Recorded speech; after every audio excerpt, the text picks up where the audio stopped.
ଆପଣଙ୍କର ଏପ୍ରିଲ ମାସର ଦରମା ବିନା ଆପ୍ରାଇଜେଲରେ ବୃଦ୍ଧି ପାଇଲା କି?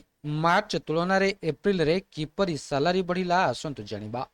ତା ପୂର୍ବରୁ ଚ୍ୟାନେଲରେ ନୂଆ ଥିଲେ ଚ୍ୟାନେଲଟିକୁ ସବସ୍କ୍ରାଇବ କରି ରଖନ୍ତୁ ଏମିତି ଗୁରୁତ୍ୱପୂର୍ଣ୍ଣ ଅପଡେଟ୍ ସବୁଠୁ ପ୍ରଥମେ ପାଇବା ପାଇଁ।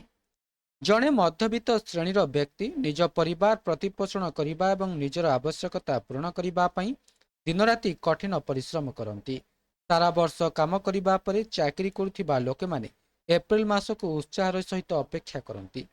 ଯଦି ଆପଣ ଚାକିରି କରୁଛନ୍ତି ତେବେ ଆପଣ ଜାଣିଥିବେ ଯେ ଏହି ମାସରେ ସାଧାରଣତଃ ଆପ୍ରାଜଲ ହୋଇଥାଏ। କିନ୍ତୁ ଏହି ମାସରେ ଯଦି ଆପଣଙ୍କ ସାଲାରୀ ଆପ୍ରାଜଲ ବିନା ବଢ଼ିଛି ତେବେ ଜାଣିନିଅନ୍ତୁ ପ୍ରକୃତ କାରଣ। ଏହା ସମ୍ଭବତଃ କୌଣସି ବୈଷୟିକ ତ୍ରୁଟି ଯୋଗୁଁ ନୁହେଁ ବରଂ ଟିକସ ନିୟମ ଏବଂ ନିବେଶ ଘୋଷଣାରେ ପରିବର୍ତ୍ତନ ଯୋଗୁଁ ହୋଇଛି। ଦରମା ସମ୍ପର୍କରେ ଅନେକ କର୍ମଚାରୀ ଚଳିତ ବର୍ଷ ସେମାନଙ୍କର ହାତରେ ଦରମାରେ 500ରୁ 200,000 ପର୍ଯ୍ୟନ୍ତ ବୃଦ୍ଧି ଦେଖୁଛନ୍ତି। ତେବେ ଏହା ପଛରେ ସାଧାରଣତଃ ତିନୋଟି କାରଣ ଅଛି। ଆସନ୍ତୁ ସେ ବିଷୟରେ ଏଠାରେ ଅଧିକ ଜାଣିବା। ଯଦି ଆପଣ 2026 ଆଉ 27 ଆର୍ଥିକ ବର୍ଷ ପାଇଁ ନୂତନ ଟିକସ ବ୍ୟବସ୍ଥା ବାଛିଛନ୍ତି ତେବେ ଏହା ସିଧାସଳଖ ଆପଣଙ୍କର ଘରକୁ ନେବା ପାଇଁ ମିଳୁଥିବା ଦରମାକୁ ପ୍ରଭାବିତ କରିପାରେ।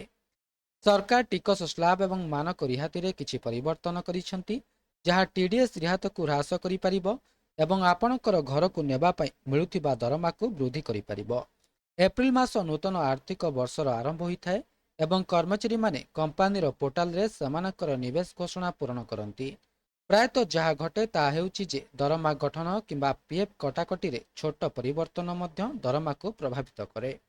ଉଦାହରଣ ସ୍ୱରୂପ ଯଦି ଆପଣଙ୍କର ମୋଟ ଦରମା 50,000 ଏବଂ ଟିଡିଏସ୍ 500 କଟିଥାଏ ତେବେ ଆପଣଙ୍କର ହାତରେ ଥିବା ଦରମା ସେହି ପରିମାଣରେ ବୃଦ୍ଧି ପାଇପାରେ। ଯଦି ଆପଣ ଜାଣିବାକୁ ଚାହାନ୍ତି ଯେ ଆପଣଙ୍କ ଦରମା କାହିଁକି ବୃଦ୍ଧି ପାଇଛି ତେବେ ଆପଣ ମାର୍ଚ୍ଚ 2026 ଏବଂ ଏପ୍ରିଲ 2026 ପାଇଁ ଆପଣଙ୍କର ଦରମା ସ୍ଲିପ୍ ତୁଳନା କରିପାରିବେ। ଏହା ଆପଣଙ୍କୁ ଦରମା ବୃଦ୍ଧିର କାରଣ କହିବ।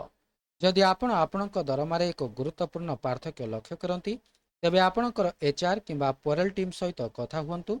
ବର୍ଷ ଶେଷରେ ଅପ୍ରତ୍ୟାଶିତ ଭାବରେ ଅଧିକ ଟିକସ ଦେବାରୁ ରକ୍ଷା ପାଇବା ପାଇଁ ଆପଣ ସଠିକ୍ ଟିକସ ବ୍ୟବସ୍ଥା ବାଛିଛନ୍ତି କି ନାହିଁ ତାହା ନିଶ୍ଚିତ କରନ୍ତୁ।